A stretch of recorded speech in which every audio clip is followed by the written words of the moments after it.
کردار ہمارا ایسا ہونا چاہیے معاشرے کے اندر کہ جب بندہ ہمیں دیکھے تو اس کے دل سے دعا نکلے، بجائے اس کے کہ معاشرے کے اندر جو ہمیں دیکھے اس کے دل سے بد دعا نکلے یا لعنت کے الفاظ نکلے۔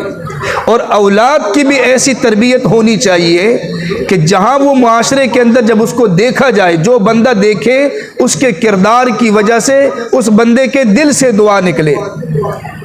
ویسے تو عام طور پر یہ ایک رسم بھی بن گئی، جب بھی علماء سے ملاقات ہوتی ہے تو انہیں کہا جاتا ہے جی ہمارے لیے دعا کرے، جی ہمارے لیے دعا کرے۔ کسی نیک بندے سے جب ملاقات ہوتی ہے ہمارے لیے دعا کرے، لیکن اپنے لیے خود دعا کرنے کی توفیق بہت کم لوگوں کو ملتی ہے۔ ایک ہے کسی کو دعا کے لیے کہنا، یہ بھی ٹھیک ہے، کوئی مسئلہ نہیں ہے یہ، لیکن ایک یہ کمال نہیں ہے، یہ تو آپ ہر کسی کو کہہ سکتے ہیں۔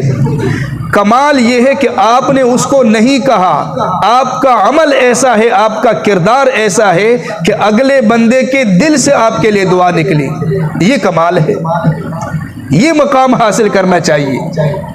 جیسے کہ صحابہ نے یہ مقام حاصل کیا، رات کے وقت اللہ کے پیغمبر کا مہمان، صحابی خود بھوکے سو گئے اور بچے بھی بھوکے سو گئے اور مہمان کو کھلایا، اور جب انصار نے نصرت کی صحابہ کی تو اللہ کے نبی کے دل سے دعا نکلی، اللہم اغفر للانصار ولابناء الانصار ولابناء ابناء الانصار ولنساء الانصار۔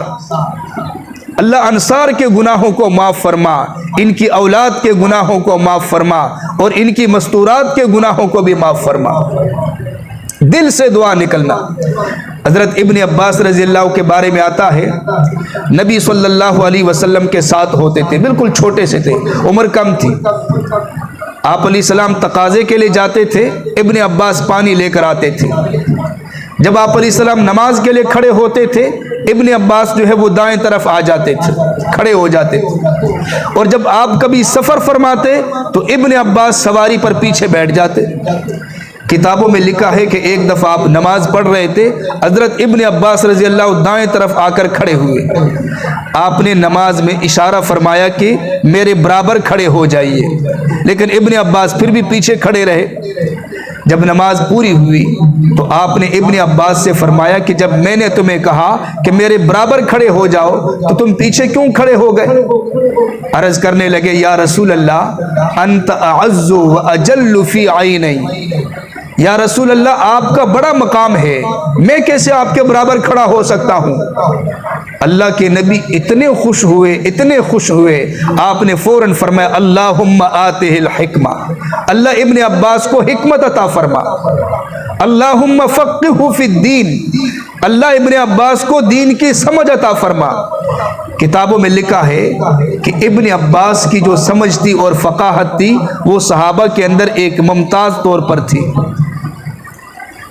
اور یہ دعا ایسی قبول ہو گئی کہ جب نبی صلی اللہ علیہ وسلم کی وفات ہوئی تو ابن عباس کی عمر صرف 13 سال تھی، لیکن ابن عباس نبی صلی اللہ علیہ وسلم سے 1608 حدیثیں یاد کر چکے تھے۔ 13 سال کی عمر اور 1608 حدیثیں یاد کر چکے تھے۔